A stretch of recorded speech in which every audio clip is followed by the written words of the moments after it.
Picture this. You're at a backyard barbecue, laughing with neighbors. The conversation turns to homes and net worth.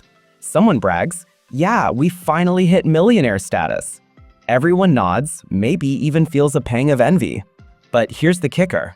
Most so-called millionaires, they're millionaires only in theory, at least until you peek beneath the hood and take out their home value. Wild, right? Let's dive into why this millionaire label isn't always what it seems, and how the real story is way more interesting. The millionaire mirage.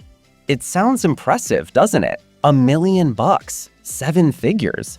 Society tells us that's the golden ticket, the finish line, the trophy at the end of the financial race. We put it on a pedestal, like a shimmering treasure chest at the end of a pirate map. But here's the uncomfortable truth. For millions of Americans, that $1 million net worth is built on nothing more than bricks, drywall, and a slice of suburban lawn.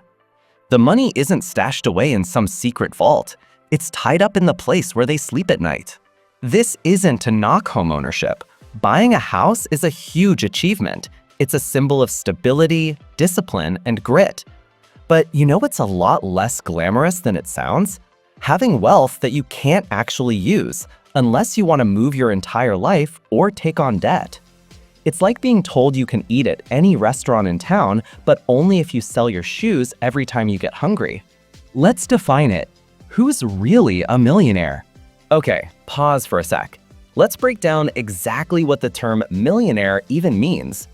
To most people, and to those financial publications you see every year, it's simple. Add up everything you own that has value. Cars, real estate, maybe a quirky stamp collection, and subtract all the stuff you owe. Mortgage, credit cards, college loans. If you hit $1 million or more, congrats, you're a millionaire. Sounds straightforward, right? But it's not so black and white. Think about it. Should we count the furniture? What about the car that's dropping in value by the day? And do you really value your grandma's antique clock at what the appraiser says? Or is it just priceless to you? Now here's where things really get spicy.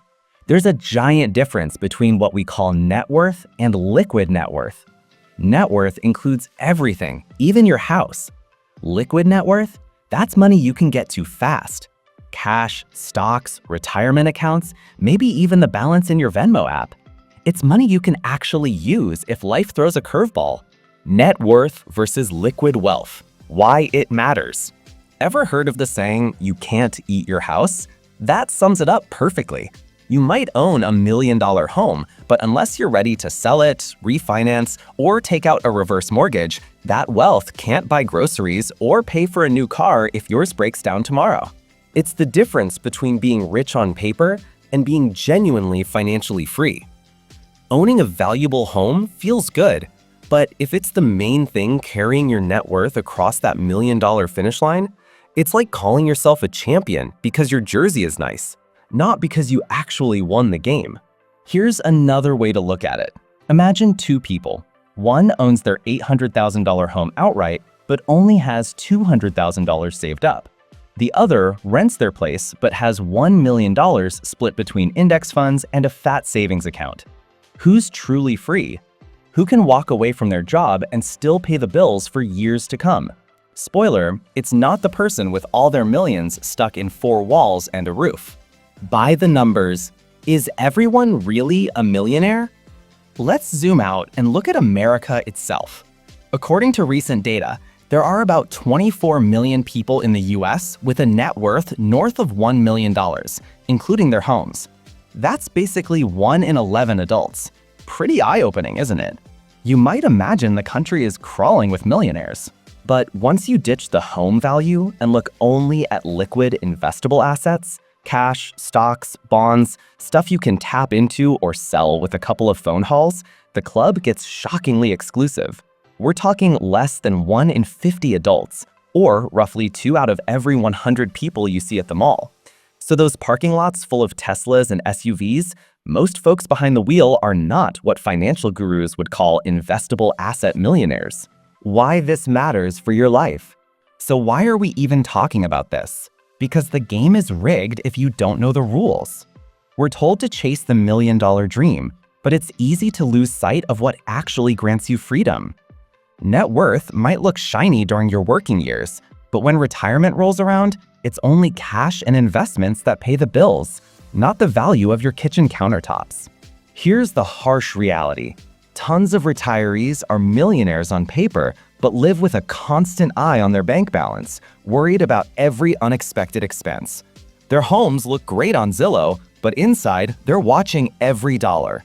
Meanwhile, the quiet folks who never bought big houses but steadily invested every month, they're the ones booking last-minute vacations and sleeping soundly with no mortgage. The takeaway: don't just count, make it count. At the end of the day, being a true millionaire isn't about boasting a net worth that sounds good at parties. It's about having control, flexibility, and the freedom to live on your terms. So as you map out your financial journey, ask yourself, is your wealth tied up in bricks, or do you actually hold the keys? Stick with me, because in the next part, we'll get deeper into how people end up house rich, cash poor, why liquid wealth is the path to true financial independence, and what real steps you can take to flip the script on your own future. See you in part 2. Great, let's dive right in. All right, you're back for more. Let's keep this real, because the deeper you go, the crazier this whole millionaire thing starts to sound. Last time, we pulled back the curtain on what it really means to be a millionaire and why net worth is often smoke and mirrors. Now, let's roll up our sleeves and dig into the messy reality of being house rich, cash poor, and how so many folks are trapped by it without even realizing. House rich, cash poor, America's most common millionaire. Think about the people around you, maybe even your own family or neighbors, who seem on top of the world. They've got the big house, maybe a new car in the driveway, a perfectly trimmed yard, all the signs of success.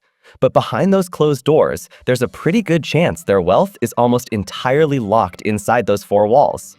This is what people mean when they talk about being house rich, cash poor. It's like you own a treasure chest, but the key is missing when you really need it. Sure, homeownership has been sold as the American dream for generations. And don't get me wrong, there are tons of benefits. You build equity, there's pride of ownership, and if you buy in the right place at the right time, your property value can skyrocket and catapult your net worth up that millionaire leaderboard. But here's the downside. Your home can't pay your electric bill or buy your groceries. Unless you're ready to cash out, downsize, or take on debt like a reverse mortgage, all that wealth just sits there, teasing you. It's sort of like having a fancy sports car in your garage when all you really need is bus fare to get across town.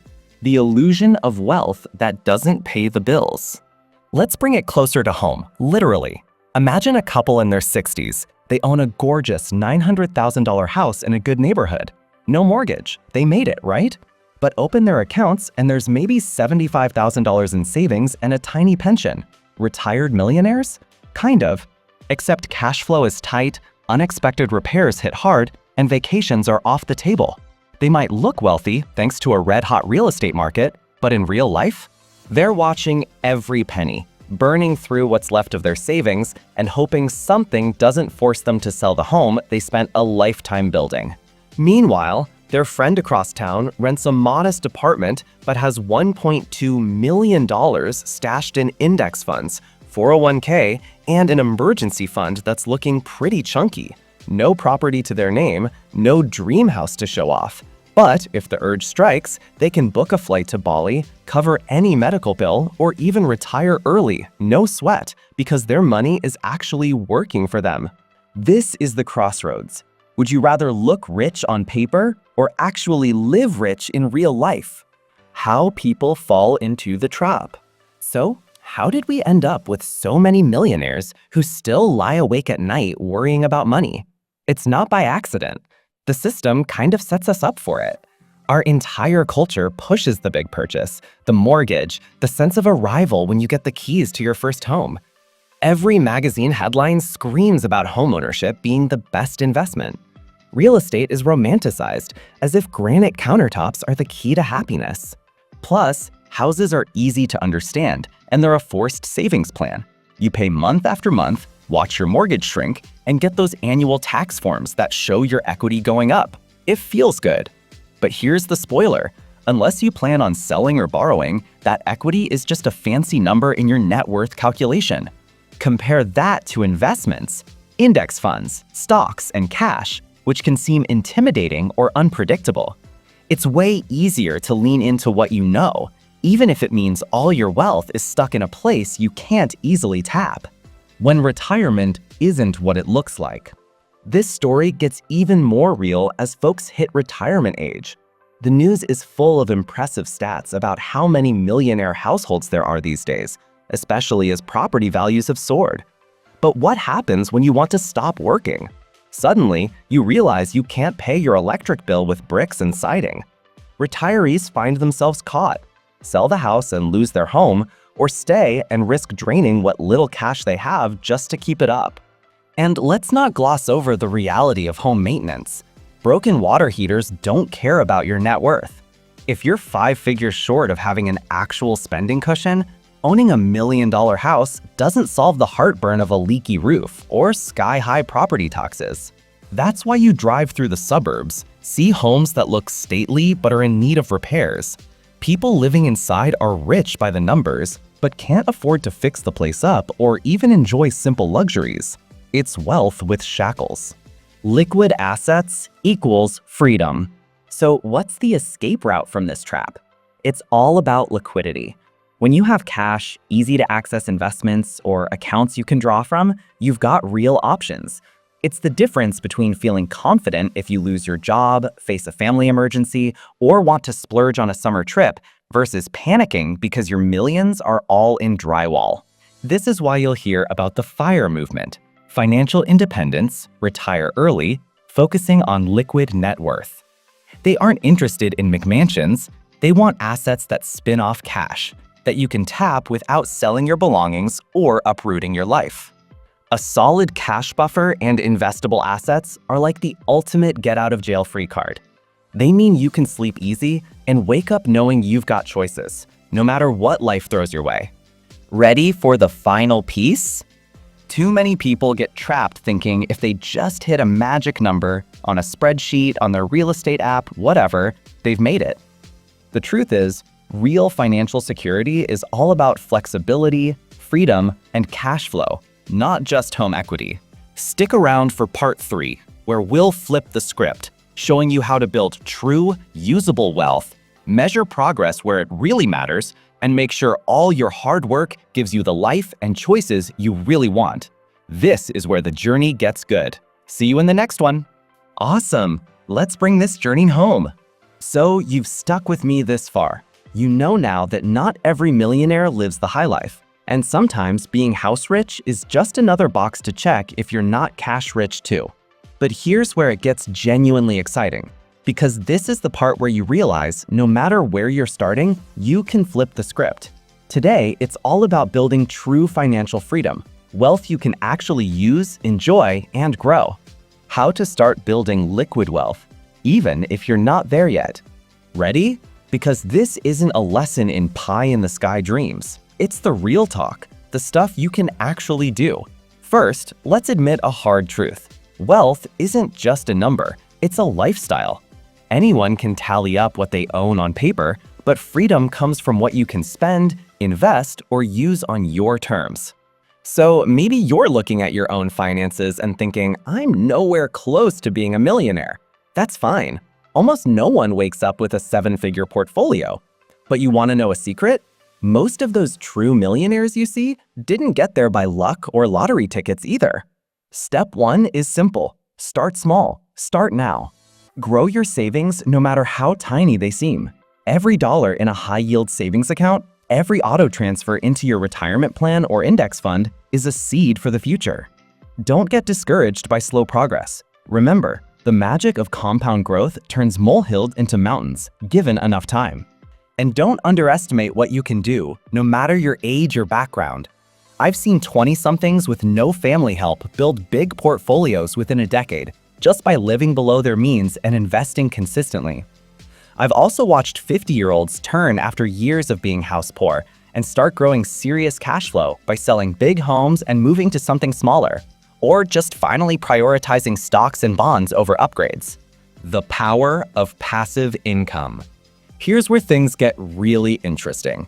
If you want financial security, real, take a year off and you're still fine security, you need income that doesn't depend on punching a clock. That's the golden ticket. Passive income can be as simple as dividends from index funds, cash flow from rental properties if you've got the temperament for landlording, payouts from a side business, or simply interest from bonds. This is what sets you apart from the paper millionaires. When your investments are generating enough income to cover your lifestyle, game changed. You've moved from surviving to thriving. That's when you finally get to call the shots, quitting a bad job, saying yes to adventure, helping family, or just sleeping in with zero stress.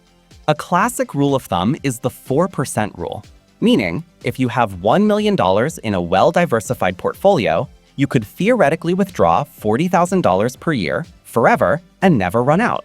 But that only works if your portfolio isn't just your paid-off house.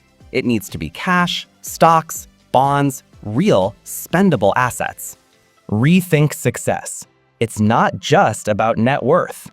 Let's bring this all together with something a lot of people get wrong. They obsess over net worth, but never glance at their cash flow. It's like owning a museum full of gold bars. Nice to admire, but useless unless you can turn it into next month's groceries. True wealth isn't about rocking the biggest number. It's about freedom, having choices, peace of mind, and a life that isn't held hostage by a big house you can't afford to leave or a job you can't quit. So next time you check your net worth or see those "how rich are you" calculators, ask a better question. How much of that wealth could I actually use within a week if I had to? How much of it is working for me, creating interest, dividends, or rent checks? That's the real measure. Take action. Your future self will thank you. So here's what I want you to do. Get curious. Look at your own financial picture, not just through the lens of real estate or net worth, but through the eyes of possibility. Where can you shift a little from property into liquid investments? How can you automate your savings in investing so that your money is working even when you're not thinking about it? What small steps can you start this week to put yourself on the path toward true financial freedom? Remember, what matters most isn't the number on a spreadsheet. It's what that number means for your life, your family, and your future choices. Don't let the millionaire label fool you. True wealth is always measured in freedom, flexibility, and the ability to live life on your own terms. You've got this. Start small, keep going, and stay focused on what really matters. Not just being house rich, but becoming life rich. And that's something to be truly inspired by. If you liked this deep dive, don't forget to share, subscribe, and hit that like button. I'll see you in the next video where we'll peel back even more myths around money, abundance, and building the life you deserve. Until then, stay inspired and keep stacking that real wealth.